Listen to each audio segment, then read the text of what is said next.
Today we're making biochar, receiving bees and sorting out nut trees.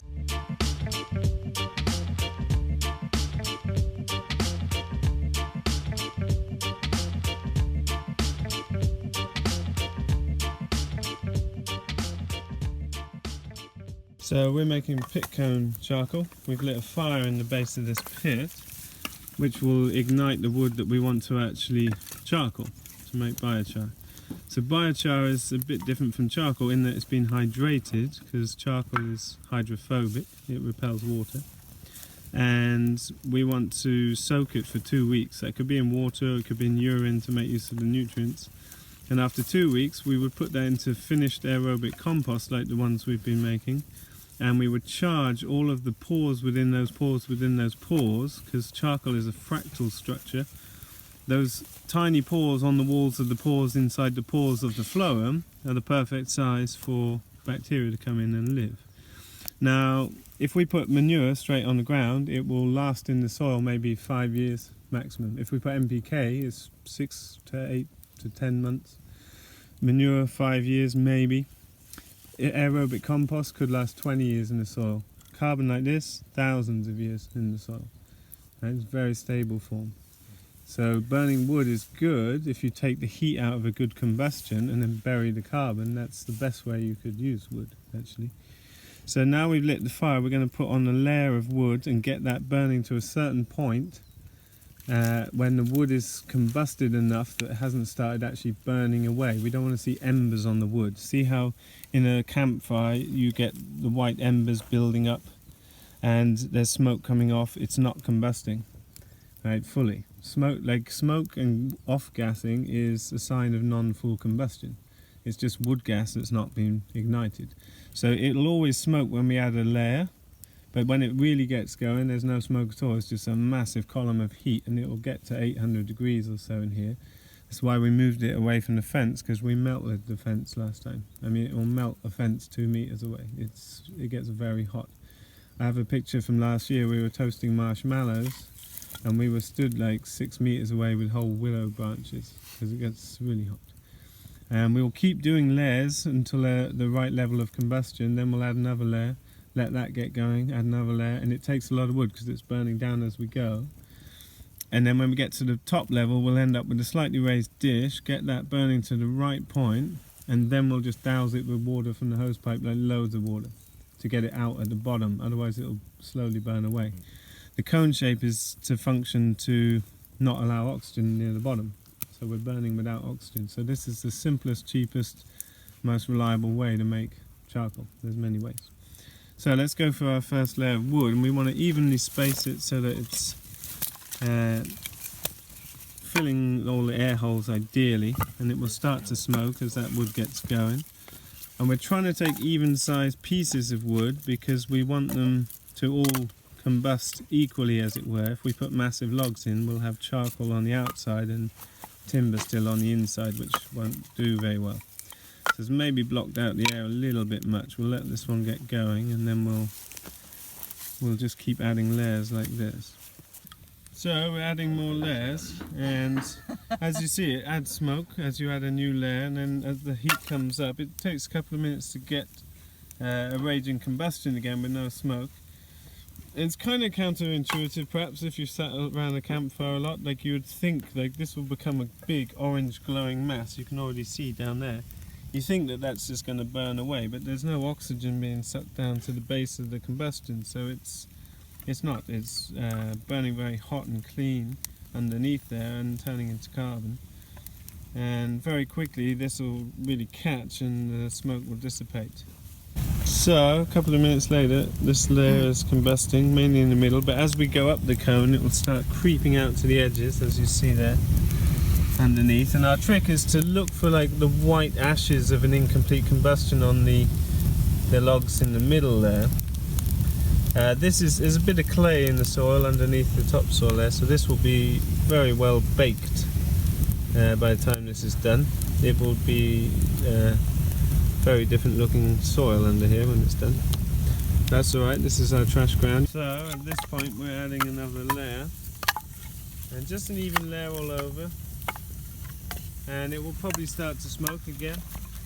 now as we add this, and again a couple of minutes and it will be raging again.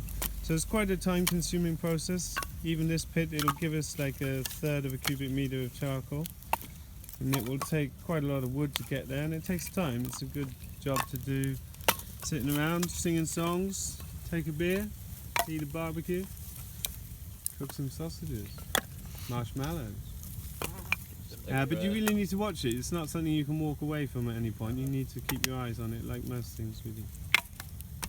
We've just added another layer, and we'll do a little time lapse to see it becoming smokeless.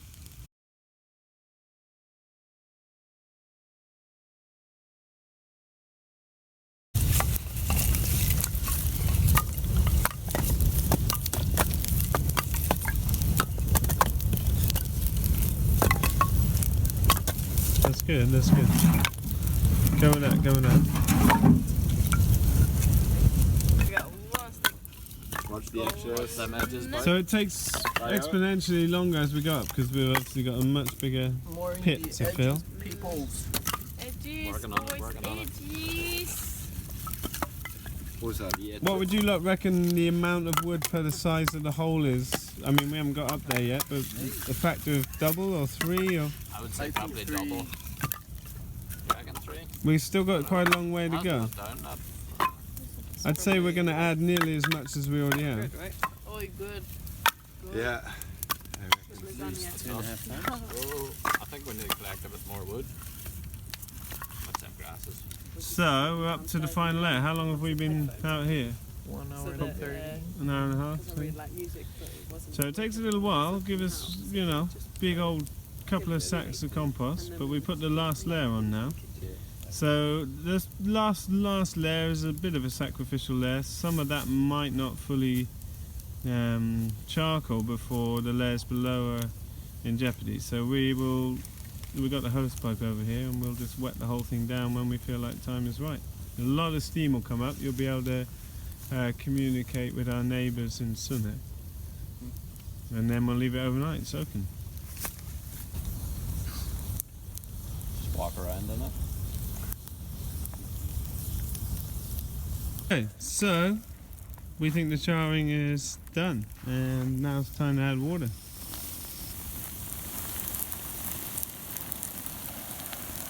It takes a lot of water to cool this down. Obviously down at the bottom there is still red hot, so do you want to make it more of a jet? You're going to really have to add a lot of water. So it looks like the fire's out, but if you were to just step back from this now, it would just take off again. It's really hot underneath there. You have to be really careful. It's best to fill it with water and leave it overnight. You can see here the plume of steam coming off. So I would give it a good 3-4 minutes of water to make sure it's really gone down to the bottom.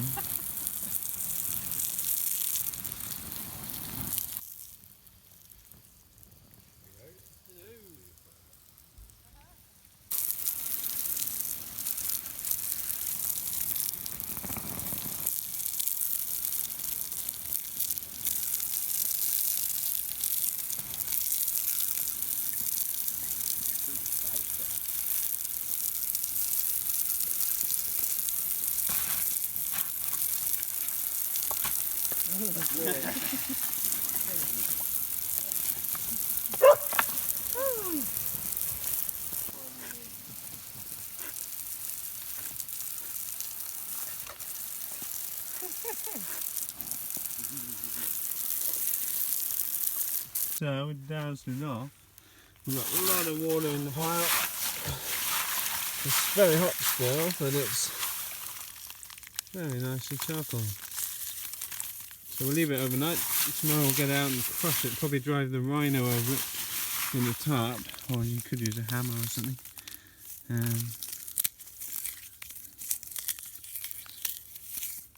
Very nice.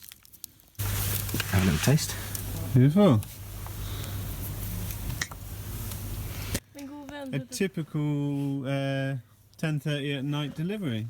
Yes. Of bees. We've got 3 of these splits. When would you expect them to have been split? I don't know. I don't know. But there's a lot of bees in there. It's not Yes. an early split. It's been split for Yes. a little while. So these are little polystyrene Well, the hives. temperature just changed. You see that? and we got to get them up there. Well, there's Okay. condensation from But it cold out could here. be Yeah, okay. just a few weeks. Hmm. And he put in a lot of young bees. So they're really going for They it. harvest bees and put them in. Ah, I see. Yes, from the.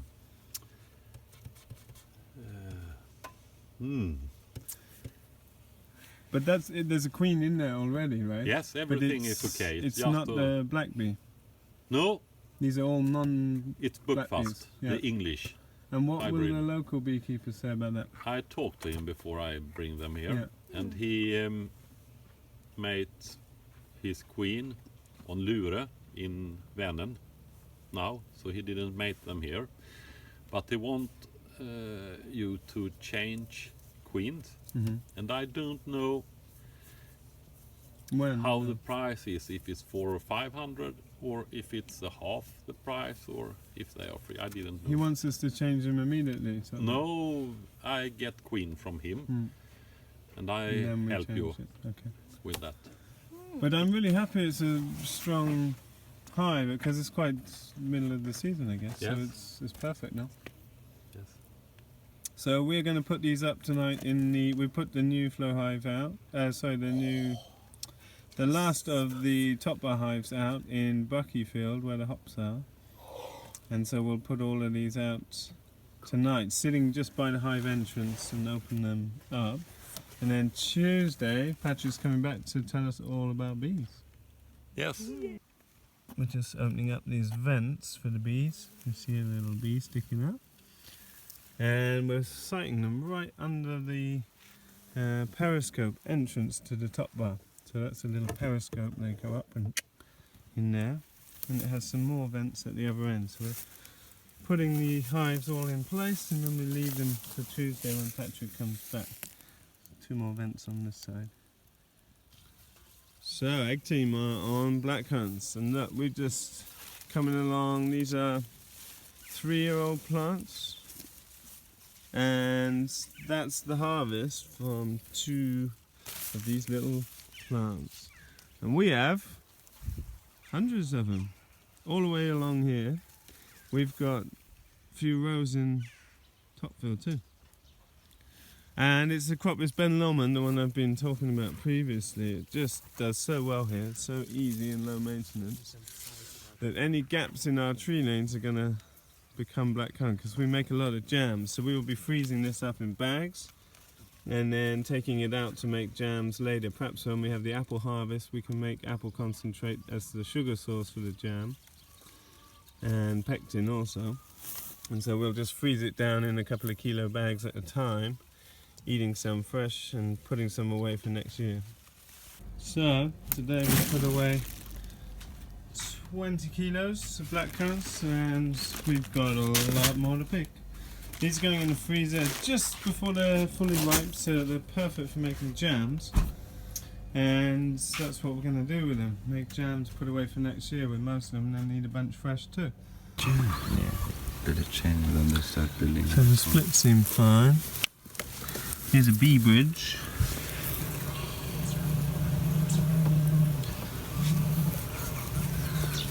Herbs are drying. So dehydrator's on full time at the moment. We've got St. John's wort and these hyssop. So these are all our tea supplies for winter and for next summer too.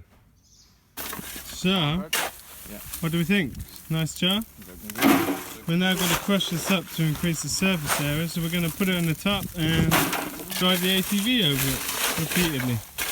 So we've got to micronize it, and then we need to hydrate it. So it takes 2 weeks to soak in water, or urine, or something like that. We might throw it in an old bathtub and pour daily urine out the compost toilet on there.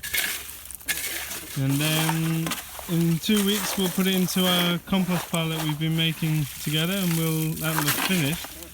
So we will inoculate the pores within the pores within the pores with little microorganisms, and it'll be good to spread over some of the no-dig beds. We're at a stage now where we can actually start to close the loop with our compost cycling.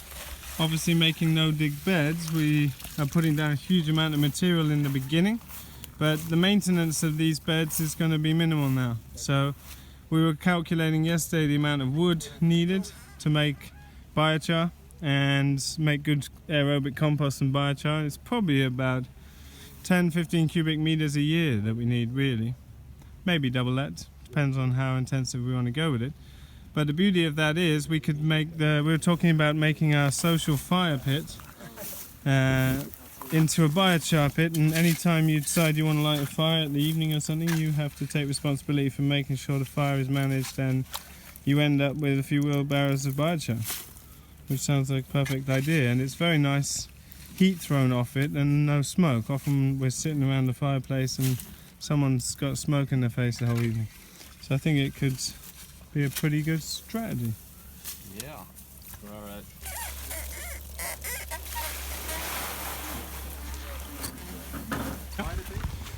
So we'll just rake the pile out and we'll cover it up. Smash it with the rhino.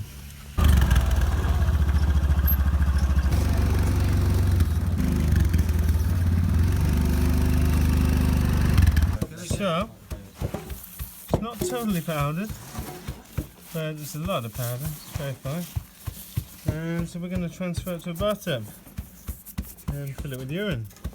So like most Swedish farms, we have a compost toilet here that we use, as well as one here. So the urine's empty daily. So we're tipping them into these, and we will fill these up with urine and leave it for 2 weeks once it's soaked. So at the bottom of Nutfield, the team have been in here really working on tidying up and feeding the trees, putting the stakes back up that have been knocked down during grazing. Some really nice trees developing. Some nice chestnut developing here. This is a drier, sandier area. So we see some nice trees here. Young seedlings. There's another one just down here. This is, if you've been watching our videos for a while, you'll know that this hill has been majorly influenced by a couple of times we brought chickens over it. You see a very different species assembly here. It's very sandy and drained, not very fertile soil. Very different flowers that you see coming up in here.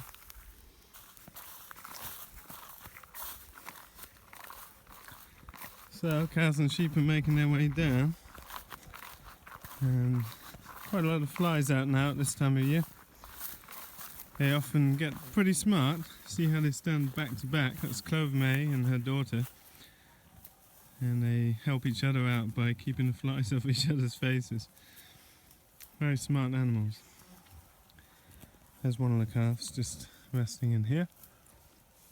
A lot of willow coming back here. I'll probably, as I've talked about before, I might put pocket ponds down this wet strip. See here all the rushes. And might let this tree over and probably plant some more useful trees in. But might leave these up because they do so well and so quick. And we're talking a lot today about blocking in land, like putting in a lot of hedgerows and windbreaks everywhere.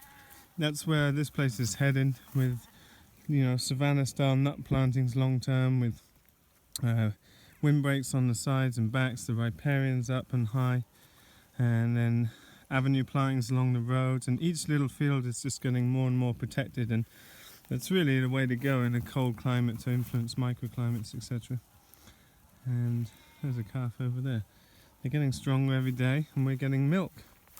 And so there's yogurt being made, and there's nothing quite like raw milk. And remineralized and well-managed grass, full of trace elements that help you absorb the vitamins, all the fat, non-homogenized, non-pasteurized. Then you can, in the presence of all those fats, digest the proteins properly. And milk is good human food. Contrary to what a lot of people are spoon-fed nowadays, that meats and dairies are bad for you, grass-fed real food is incredibly important food, probably one of the only reasons people live this far north. We're looking up at the broilers. And they just fit here. We're coming down in a single line because we wanted to take as much grass as we could here with the cows and sheep, and it's better to stagger them out so the birds aren't pressed up next to each other, which, you know, even if they're separated by a wire, it still makes them feel like they're in a bigger crowd. But it seems to be working fine, and once they get down here we'll change the formation. Hello, you beauty. Very nice tree. It's really, they've done a really nice job mulching and sorting out the trees. It's just a lot of our tree systems are a little bit neglected because they're secondary systems or the long-term systems that are going to take over. Yeah, and they're just not worth anything till they're harvesting. Here's one of the Bittenfeld apples. But seeing it all neat and tidy again, I just really look forward to seeing this blossom and grow in the future. There's different walnuts. It's a white walnut, I think, and more up on the hill. But it makes me really, you know, I can really visualize this space as a wide-spaced savanna with about 30% canopy cover if we cut out half the trees maybe in 20 years time.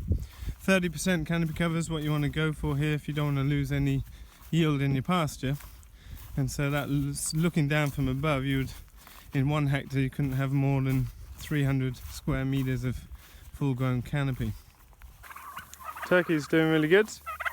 Someone asked if we had any predation problems, but not so far, no. I mean, these are pretty intimidating birds to come and get engaged with. They'll take your eyes out if you're not careful. Funny looking birds at this stage, but I really like the mentality of turkeys. They're a really nice bird to keep on the farm. I might just continue to run this enterprise. I really enjoy it. Some of the birds are really getting up in size now. As always, thanks so much for watching our videos. We're looking forward to a weekend with the interns looking after the farm. Core team are going away on holiday for a little well-earned break. And I'm just booking holidays myself. I'm going to go down and see Mikael in Denmark, who was a core team member last year. Amazing man who started his really nice market garden and eggmobile business in Denmark with 2 of our good friends that were interns the year before. And then I might fly to Luxembourg, go and see my friend Marco, who we featured in yesterday's video, who set up his business. I really want to see them in the growing season, which is a really hard time of year for me to get away. So I think I said I was going to go this year, so I'm prioritizing a bit of rest and seeing the projects that I'm interested in nearby. Thanks as always for watching, thanks for your time, and appreciate your comments, etc. And you can find out more in our book, Making Small Farms Work. See you next time.